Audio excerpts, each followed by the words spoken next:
Coming up on the Geno Auriemma Show, presented by UConn Health.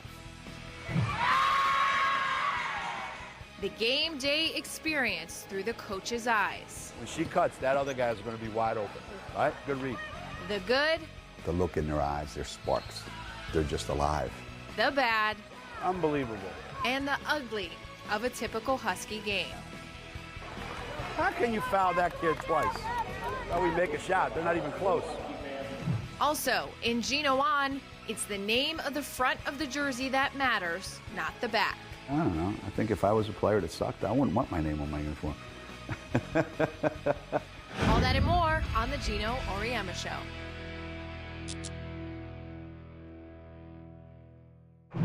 Welcome into the Geno Auriemma Show. And Geno, this show has a theme. Game day. Game day. Game day. Game day. So regular season, no matter the opponent, do you still get fired up for every game? Yeah, to a point, but there's different levels, you know, depending on the game. And the bigger the game, the more the adrenaline's flowing. But there isn't ever a game that you just, you know, sleepwalk through. No, I mean, every day you feel it. You know, it's game day, you know. But some game days are nerve-wracking. So you still get the jitters then? Oh, yeah. Yeah, a lot. A lot. Just as much as any other time in my career. To get where we want to go, to get better all the time, and give ourselves a chance, we got to fight for it.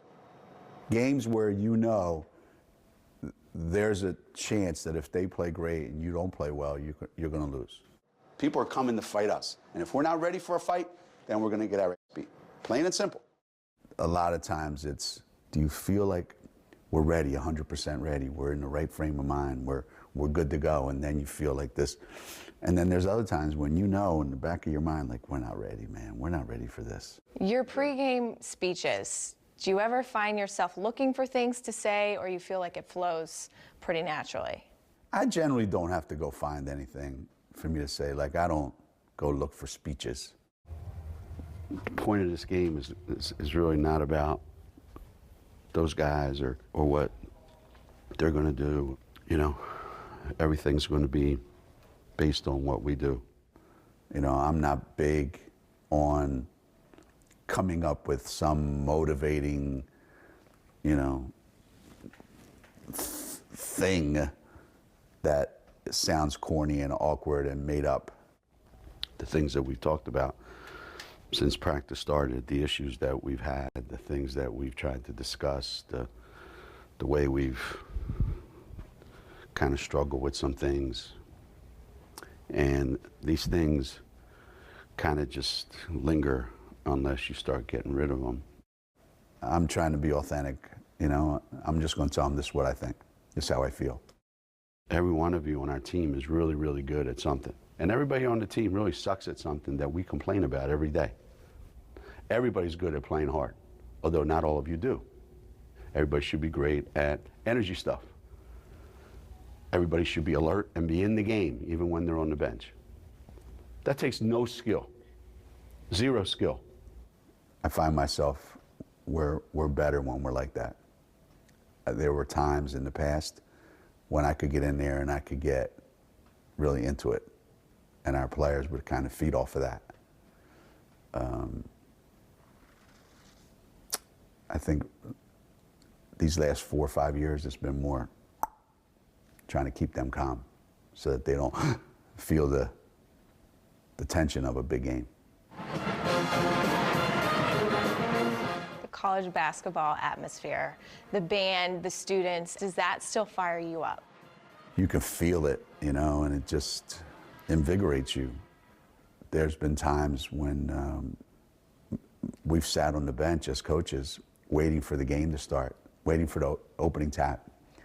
And we would just look at each other and go, man, I wish we had this every single night. That would be amazing. Then we think, oh my God, could we survive having this every single night? It'd be fun to try. When you hear your name announced in... My name? Yes, in the arena, do you still kind of smile inside when... On the road. But not at home, when everyone's clapping for you? Well, I mean, At home, it's like, whatever. On the road, when they don't see us very often, I think that's when I go, wow, these people really appreciate what we do.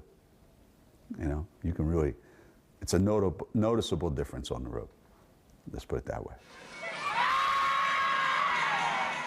Can you tell during warm-ups whether or not they have that sort of killer instinct? I refuse to go watch warm-ups. And why is that? Because I don't want to have a preconceived notion of how it's going to be. Because if they warm up poorly, now I'm already... You're already upset. Yeah, I'm already suffering angst. So the assistants go out and they watch and they'll come in and, you know, sometimes I think they're lying. They'll go, we shot the ball great out there. I go, how we look? Oh, we shot the ball great. We look really good, ready. And I'll try to figure out, I think they're lying. They're just trying to keep me happy. You know, they're not going to come in ever and go, man, we're not ready. They never have? No. No. So I know they're lying.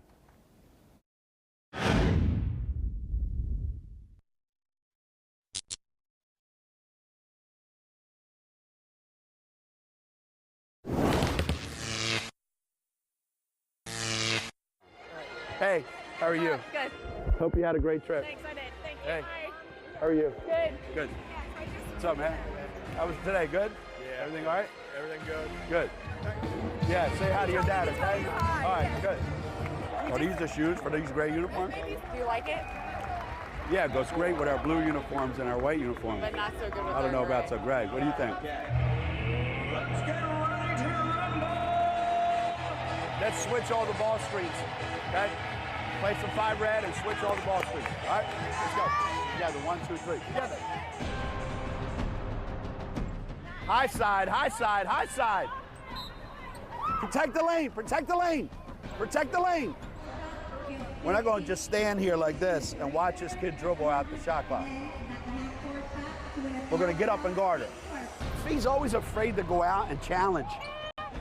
When there's a screen and this guy comes off to shoot it and you're guarding this guy, don't stand there and watch the guy shoot. Well, we got to get her to play a little bit of defense. It wasn't pretty, but a win is a win, and UConn wins again. You know, the kids that come out of high school come here, they're good offensive players. You're going to have to teach them how to play defense and really commit to playing defense. The ones that don't want to play defense, you have a solution for that. Geno, you talk a lot about body language. What would you consider bad body language come game day? By who? Me Your or my players. players? Bad body language? I think you can tell in the locker room. I like when there's a little bit of tension in the locker room. You know, I like when it's tense. Because I think that prepares you. You know, your senses are up. And just the way we run out, I can feel it on the bench sometimes before tip-off, the way they look at each other. And that usually leads to the way the game starts. Now, right away, you're going, this is not going to be easy. How can you foul that kid twice? Well, we make a shot. They're not even close. And a lot of times, you're right, it's not. So what is good body language then? When you can feel the electricity coming off of players, the look in their eyes, they're sparks. They're just alive. You just are kind of enveloped in it. You just look at, you know, the coaches even look at each other and go, yeah, we got this. Like, we didn't have that at the Final Four last year, and we knew it too. And the players knew it. The players knew it. They didn't have it in the locker room. They even said it afterwards. I said, well, when did you guys know we were in trouble in the locker room before the game? They knew it was different. They sensed it. Who knows why? Where it comes from. With this current team, you've gotten frustrated when things don't translate from practice. Right, right. When it comes to evaluating plays, if they're all not executed like they were in practice, are you okay with that?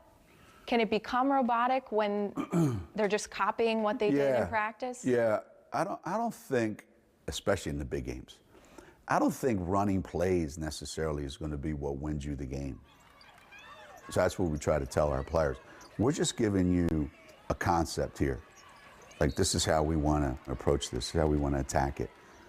And in the meantime, you have to be able to see something that's presented and take advantage of it. Most teams are pretty good that you're playing a big game. That's why it's a big game. So they've scouted you. They're allowed to watch film too, you know. So they're going to be able to take away some things, and you have to be able to adjust, you know, your cut, your passes.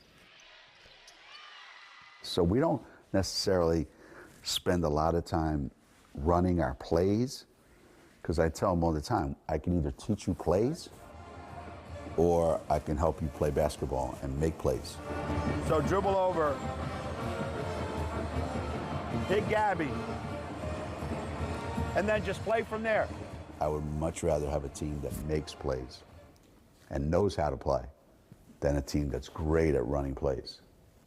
If you had to pick one thing that irritates you most in games, what would it be?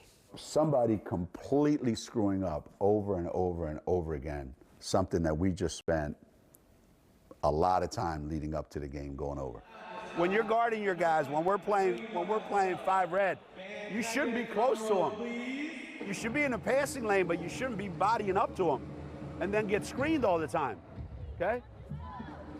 You got to get off your guy and get in the passing lane. It drives me crazy. What's the point of giving you a scouting report? What's the point of watching film? What's the point of going over it the day before, the day of? And then you get in the game and you don't execute any of it. Unbelievable. If you make 10 physical mistakes during the course of a game, am I going to be moaning and groaning, bitching and moaning and losing my mind? Not as much as I used to, but still, yeah, I will. But I understand you're not going to come out of the game, generally speaking. You make 10 mental mistakes, there's a pretty good chance you're not going to be playing. I can live with physical mistakes. I can't live with my bad. I forgot. Nah. Then it's like, I'm kind of sarcastic sometimes. No, you didn't forget. I forgot. You shouldn't be playing. My bad. The thing that drives coaches crazy is the same mistake over and over and over and over again. I can't be correcting the same thing every day. That ain't a tired play. That's a dumb play. Tomorrow, I want to correct something different than I did today. That's coaching and teaching. Remember I told you today? Right? What I told you today? When you come off that step-up screen and she rolls, there's no way she's going to be open. Now, maybe she'll be open against some of the bad teams. You take one more dribble. But when she cuts, that other guy's going to be wide open. Right? Good read. I like to think that this is just another classroom a lot of times. With the minute the guy fronts, and our big guy's right here, we throw it over and we throw it in. Everybody else has got to be out here. You're trying to get an A in basketball. How do you do that? You got to study. You got to put the time in. You got to work at it. You got to concentrate. You got to focus. It's the same thing. That's why we try to recruit really good students, because I think really good students are accustomed to that. And then keep your fingers crossed.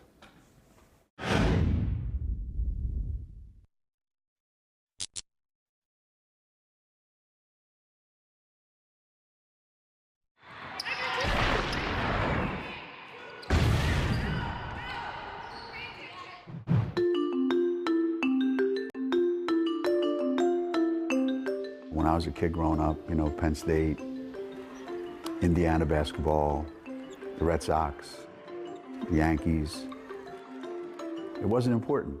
And I thought, hey, if it's not important to them, it's not important.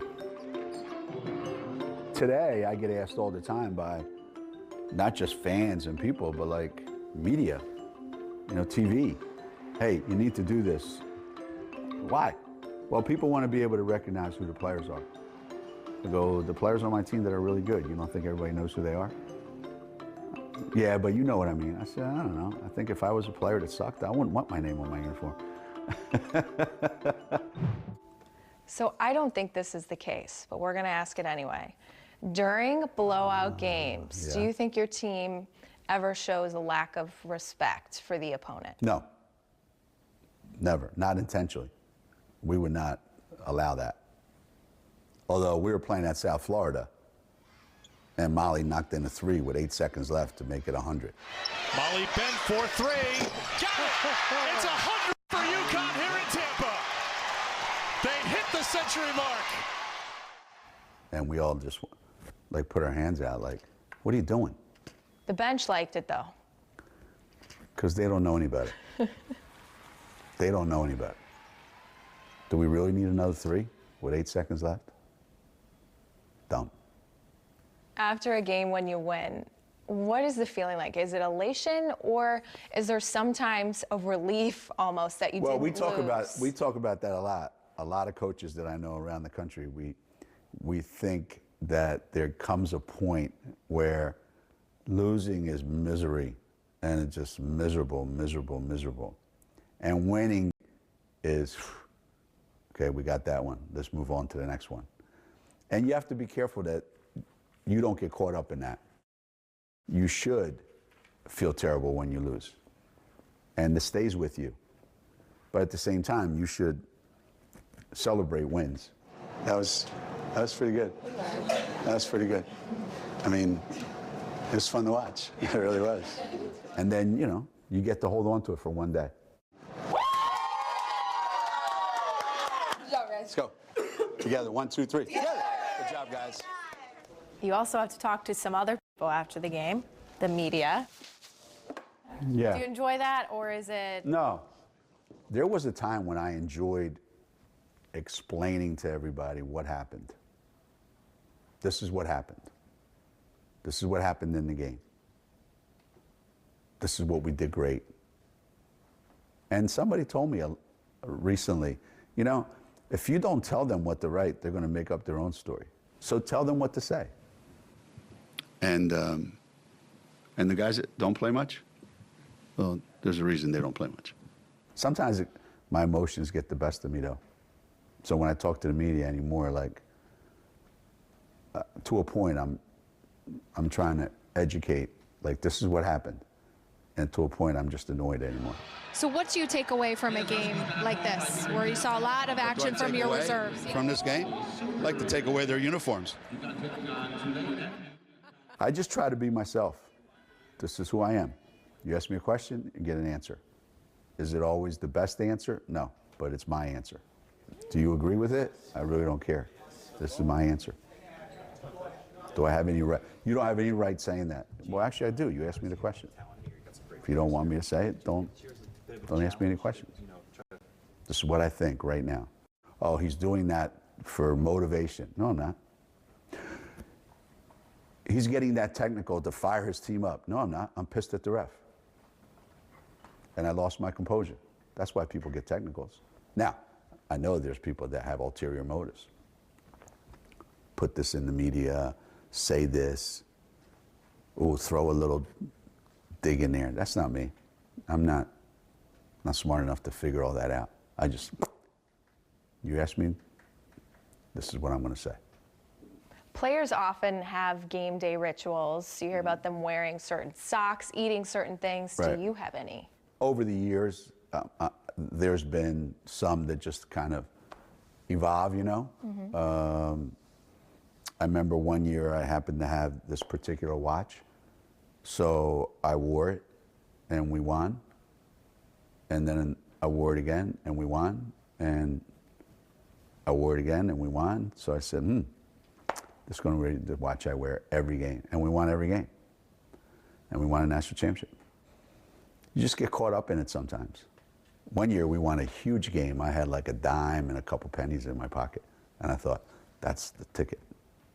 So before every game, where's my dime and where's my 2 pennies? And it had to be the exact same ones. Dumb stuff. Sometimes I find myself counting all the stars in the national anthem, on the flag during the national anthem. I sit there. Go all the way through it.